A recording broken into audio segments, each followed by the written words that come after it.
नमस्कार दोस्तों, मैं आपकी दोस्त दीपिका शर्मा आप सभी का स्वागत करती हूं आपके अपने चैनल भारत डेली न्यूज़ पे। आज हम 7 अक्टूबर 2020 की सभी ताज़ा खबरों पर नजर डालेंगे, जिसमें हम जानेंगे इस दिन टेट पास करने वाले टीजीटी भर्ती के लिए नहीं होंगे पात्र। अगले साल से विश्वविद्यालय में प्रवेश के लिए होगा कॉमन टेस्ट। प्रधानमंत्री मानधन योजना के तहत खाते में जमा होंगे 3,000 रुपये। जानिए क्या है इसकी सच्चाई। इसके साथ साथ राष्ट्रीय मनोरंजन, खेल, मौसम सभी समाचारों पर विस्तार से नजर डालते हैं। तो चलिए शुरू करते हैं आज की बड़ी खबरें। हिमाचल में 5 कोरोना संक्रमितों की मौत, 174 नए मामले, महिला शिक्षक भी पॉजिटिव। हिमाचल प्रदेश में मंगलवार को 174 कोरोना पॉजिटिव मामले आए हैं। कांगड़ा में 18, शिमला में 42, सिरमौर में 27, बिलासपुर में 12, ऊना में 17, चंबा में 4, कुल्लू में 13, लाहौल स्पीति में 1, मंडी में 17, सोलन में 17, हमीरपुर में 2, किन्नौर में 4 नए मामले आए हैं। Himachal CM Jairam quarantine, cabinet बैठक टली। नियुक्तियों की जांच से पहले ही 2 निजी विश्वविद्यालय के कुलपतियों ने दिए इस्तीफे। हिमाचल में निजी विश्वविद्यालय में सेवाएं दे रहे कुलपतियों की नियुक्तियों की जांच शुरू होते ही अरनी विश्वविद्यालय कांगड़ा और श्री साईं विश्वविद्यालय ऊना के कुलपतियों ने इस्तीफे दे दिए हैं। निजी शिक्षण संस्थान नियामक आयोग यूजीसी के नियमों के अनुसार कुलपति की नियुक्तियों की जांच कर रहा है। सभी निजी विश्वविद्यालयों के कुलपतियों की शैक्षणिक योग्यता और नियुक्तियों का रिकॉर्ड तलब किया गया है और इसी बीच 2 निजी विश्वविद्यालयों के कुलपतियों ने इस्तीफे दे दिए हैं। इस दिन टेट पास करने वाले टीजीटी भर्ती के लिए नहीं होंगे पात्र। हिमाचल स्कूल शिक्षा बोर्ड की ओर से 29 सितंबर को घोषित किए गए टेट परिणाम को पास करने वाले इन दिनों जारी टीजीटी भर्ती के लिए पात्र नहीं होंगे। प्रारंभिक शिक्षा निदेशालय ने मंगलवार को सभी जिला अधिकारियों को इस बात पर स्पष्टीकरण जारी कर दिया है। निदेशक शुभकरण सिंह ने बताया कि 24 फरवरी को निकले विज्ञापन के अनुसार ही बैच वाइज भर्तियों की जाएगी और 25 सितम्बर से शुरू होगी काउंसलिंग में अब टेट पास करने वाले अभ्यर्थी शामिल नहीं होंगे। चीन की धमकी के बाद अटल टनल की सुरक्षा बढ़ी, 30 पुलिस जवान तैनात। सामरिक दृष्टि से महत्वपूर्ण अटल टनल रोहतांग को उड़ाने की धमकी देने वाला चीन अब पुलिस में अटल टनल की सुरक्षा व्यवस्था कड़ी कर दी है। टनल की सुरक्षा और ट्रैफिक व्यवस्था के लिए कुल्लू पुलिस की ओर से पलायन के साथ साउथ पोर्टल में टनल पर 30 से ज्यादा जवान तैनात किए गए हैं, जो टनल के बाहर गतिविधियों पर नजर रखेंगे। साथ ही टनल के हादसों को रोकने के लिए पुलिस ने सख्ती बढ़ा दी है। 15 अक्टूबर से फिर से होगी ईपीटीएम, कैबिनेट में जाएगा स्कूल खोलने का मामला।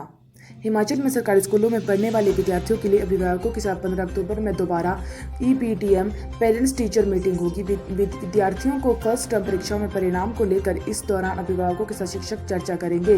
मंगलवार को सचिवालय में शिक्षा मंत्री गोविंद सिंह ठाकुर की अध्यक्षता में हुई विभागीय समीक्षा बैठक में यह फैसला लिया गया। शिक्षा मंत्री ने स्वयं की कुछ बैठकों में शामिल होकर अभिभावकों के साथ चर्चा करने के लिए कहा है। तो वही बात करें राष्ट्र समाचार की। अंग्रेजी शिक्षा को अनिवार्यता पर सुप्रीम कोर्ट ने कहा, नींव के लिए बच्चों का मातृभाषा में सीखना जरूरी। आंध्र प्रदेश सरकार ने कक्षा 1 से 6 तक सभी स्कूलों में अंग्रेजी माध्यम अनिवार्य बनाने के आदेश को रद्द करते हुए संबंधी हाईकोर्ट के आदेश पर सुप्रीम कोर्ट ने रोक लगाने से इनकार कर दिया है। शीर्ष अदालत ने कहा कि नींव के लिए बच्चों को मातृभाषा सीखना जरूरी है। मूक बधिरों बच्चों के लिए एनसीईआरटी तैयार करेगा सांकेतिक भाषा में डिजिटल पाठ्यक्रम सामग्री। सबका साथ सबका विकास के मूल मंत्र को आगे बढ़ाने के लिए केंद्रीय देश भर में मूक बधिरों के लिए सांकेतिक भाषा का अब एक स्टैंडर्ड डिजिटल पाठ्यक्रम तैयार करने का फैसला लिया है। इसे एनसीईआरटी तैयार करेगी। मंगलवार को इसे लेकर एनसीईआरटी और Indian sign languages research and training centre में बीच एक करार हुआ है और इसके तहत एनसीईआरटी कक्षा 1 से लेकर 12वीं तक की सभी किताबों को सांकेतिक भाषा में डिजिटल तरीके से तैयार करेगी, जो हिंदी और अंग्रेजी दोनों भाषाओं में उपलब्ध होगी। अगले साल से विश्वविद्यालय में प्रवेश के लिए होगा कॉमन टेस्ट। इंजीनियरिंग और मेडिकल कॉलेजों में प्रवेश के लिए आयोजित होने वाली जेईई और नीट जैसी परीक्षाओं की तर्ज पर अब विश्वविद्यालयों में स्नातक के और गैर तकनीकी पाठ्यक्रमों के प्रवेश में भी संयुक्त परीक्षा होगी। इसकी शुरुआत अगले सत्र यानी शैक्षणिक सत्र 2021-22 से होगी। हालांकि शुरू में इसमें सिर्फ केंद्रीय विश्वविद्यालयों को ही शामिल किया जाएगा, लेकिन आने वाले वर्षों में इसमें सभी विश्वविद्यालय कॉलेजों को भी शामिल किया जाएगा। देश में कम हो गया कोरोना का खतरा, लगातार 7 दिन में कम आ रहे हैं केस, सुकून देने वाले हैं यह आंकड़े। सितंबर महीने में कोरोना वायरस ने जिस तरह सितम ढाया, उसी तरह हिसाब से अक्टूबर में सुकून देखने को मिल रहा है। अक्टूबर में जिस तरह कोरोना वायरस के नए मरीजों में गिरावट देखने को मिल रही है, ऐसा लग रहा है कि देश में अब कोरोना की जंग अंतिम पड़ाव पर है और देश में लगातार कोरोना वायरस के मरीजों में ठीक होने की दर भी बढ़ रही है। भारत 2030 तक चीन को पछाड़कर बनेगा एलपीजी का सबसे बड़ा बाजार, वुड मैकेंजी।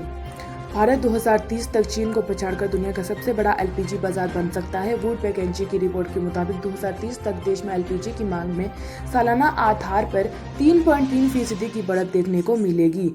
यह 34 बिलियन टन का आंकड़ा छू लेगी। स्वास्थ्य एवं पर्यावरण से जुड़े आंकड़ों को देखते हुए सरकार भी देश में बायोमास, लकड़ी और ईंधन की जगह एलपीजी को प्रोत्साहन दे रही है। प्रधानमंत्री स्वरोजगार योजना के तहत स्ट्रीट फूड वेंडर्स को मिलेगा ऑनलाइन मंच। सरकार ने स्विगी के साथ बढ़ाया हाथ। केंद्र सरकार ने पीएम स्वरोजगार योजना के तहत एक बड़ा फैसला लिया है। इसका सीधा फायदा स्ट्रीट फूड वेंडर्स को मिलेगा। योजना के तहत दिल्ली, अहमदाबाद, चेन्नई, इंदौर और वाराणसी के लोग जल्द ही घर बैठे स्ट्रीट फूड वेंडर्स के साथ खाद्य सामग्री ऑर्डर्स कर सकेंगे।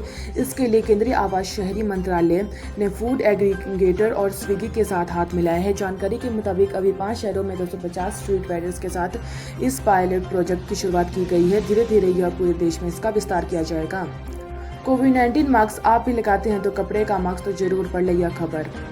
कोरोना महामारी के खिलाफ जंग जारी है। सरकार, डॉक्टर साफ कह चुके हैं कि जब तक वैक्सीन तैयार नहीं हो जाती, मास्क, सैनिटाइजर और फिजिकल डिस्टेंसिंग का पालन इसका बचाव का तरीका है। ताज़ा खबर उन लोगों के लिए जो कपड़े का मास्क यूज कर रहे हैं। प्रदूषण बढ़ने पर कपड़े का मास्क वातावरण में मौजूद सूक्ष्म कणों को पूरी तरह से नहीं रोक पाएगा। डॉक्टर कहते हैं कि N95 मास्क ही प्रदूषण और कोरोना के बचाव के लिए सक्षम होगा। 15 अक्टूबर से खुलेंगे सिनेमा हॉल, जान लीजिए यह नियम। देश में कोरोना महामारी के खिलाफ जंग जारी है। वहीं सरकार कोशिश कर रही है कि अर्थव्यवस्था को पटरी में लाने के लिए हर संभव प्रयास किया जाए। इसी के तहत अनलॉक में ऐलान किया गया था कि बीते दिनों अनलॉक 5 में 15 अक्टूबर से सिनेमा हॉल खोलने की अनुमति दी गई थी। अब मंगलवार को सरकार ने एसओपी पर ऐलान कर दिया है, यानी यह बता दिया है कि सिनेमा हॉल्स खोलने को क्या व्यवस्था रहेगी। और केंद्रीय मंत्री प्रकाश जावड़ेकर ने बताया कि सिनेमा हॉल्स को आधी क्षमता के साथ खोलने की अनुमति दी गई है, यानी कि अभी आधे टिकट पर ही यह दिए जाएंगे और फिजिकल डिस्टेंसिंग का पालन करना जरूरी होगा। प्रधानमंत्री मानधन योजना के तहत हर खाते में जमा होंगे 3,000 रुपए। जानिए क्या है इसकी सच्चाई। प्रधानमंत्री मानधन योजना को लेकर सोशल मीडिया पे एक मैसेज वायरल हो रहा है। इस योजना के तहत खाताधारकों के खाते में सरकार 3,000 रुपए जमा कर रही है। यह दावा एक यूट्यूबर वीडियो में किया जा रहा है और कहा जा रहा है कि कोरोना महामारी के खिलाफ लोगों को राहत देने के लिए सरकार ने यह फैसला लिया है। खाते में यह राशि जमा होने के बाद खाताधारक पैसे निकाल सकेंगे। बहरहाल पीआईबी ने इस फैक्ट चेक के जरिए इस दावे की सच्चाई को जानने की कोशिश की। पीआईबी ने पाया कि यह दावा बिल्कुल गलत है। सरकार प्रधानमंत्री मानधन योजना के खातेधारकों में कोई भी राशि नहीं दे रही है। तो वही बात करें खेल समाचार की। मुंबई ने राजस्थान को 57 रन से हराया। मुंबई की राजस्थान के खिलाफ अब तक की सबसे बड़ी जीत। पॉइंट टेबल पर टॉप पर पहुंची सूर्यकांत ने आईपीएल में अपना बेस्ट स्कोर बनाया। फोटोज में दिखा आईपीएल का रोमांच। आर्चर की सिर पर आती गेंद में बाल बाल बचे पांड्या। विकेटकीपर भी चूका। पुलार्ड ने बाउंड्री पर लपका शानदार कैच। तो वहीं बात करें मौसम संबंधी की पिछले 24 घंटे के दौरान मेघालय, अरुणाचल प्रदेश में हल्की से मध्यम बारिश। ओडिशा, छत्तीसगढ़, झारखंड, पश्चिम बंगाल, पूर्वोत्तर भारत, विदर्भ, पूर्वी मध्य प्रदेश, तटीय आंध्र प्रदेश, अंडमान निकोबार द्वीप समूह में हल्की मध्यम बारिश हो सकती है। कोंकण, गोवा, दक्षिण आंध्र कर्नाटक, केरल, तमिलनाडु, लक्षद्वीप के स्थानों पर मध्यम बारिश की संभावना जताई गई है। तो वहीं बात करें कोरोना अपडेट की। कुल मामले 67,54,189 है।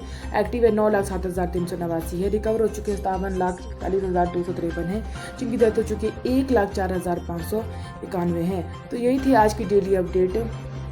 उम्मीद है आपको ये वीडियो अच्छी लगी थी। मेरे चैनल को लाइक, शेयर और सब्सक्राइब जरूर कर लीजिएगा। वीडियो को देखने के लिए आप सभी का धन्यवाद। कल आपसे वीडियो की मुलाकात के लिए धन्यवाद।